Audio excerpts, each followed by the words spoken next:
Completing the topic of Razia Sultana, we can also say that among the most striking examples of Muslim daughters who succeeded their fathers to positions of power is that of Razia.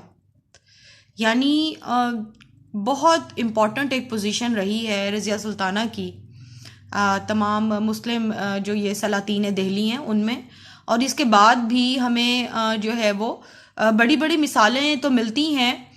जैसे बनु अब्बास में अगर हम देखें तो मलका ख़िज़रान है या मलका ज़ुबैदा की एग्जांपल है हमारे सामने, और अगर हम मुग़ल ईरा की हिस्ट्री में भी देखते हैं तो मलका नूर जहाँ, मुमताज़ महल की मिसालें भी हमारे सामने हैं, महामंगा भी एक मिसाल है। लेकिन ये ख़वातीन जो हैं ये बैक डोर डिप्लोमेसी तक महदूद रही हैं।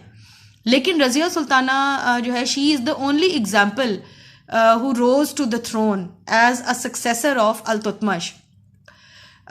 In the 13th century, Sultan of Delhi Sultanate in India, she acceded to the throne, and it was thanks largely to her own superior abilities and to her father's recognition of them.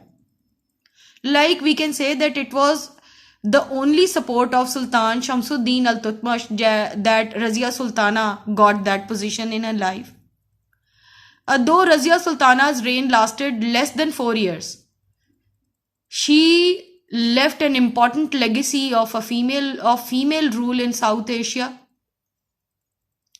And we can say that she assumed the trappings of masculinity in order to rule effectively, discarding female attire and donning the tunic and headdress of a man.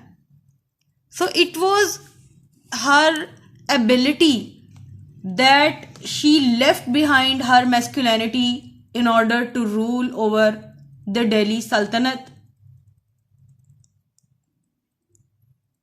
And it is also said that the performative aspect of gender, that is a part of contemporary gender theory, that was exploited by Razia Sultana.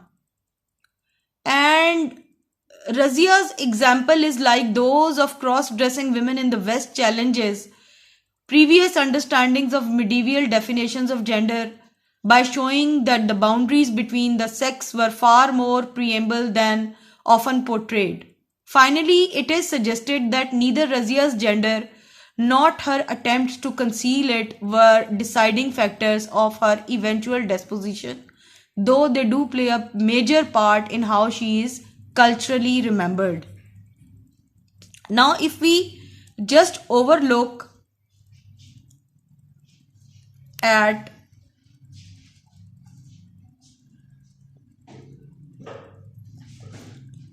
Razia's reign,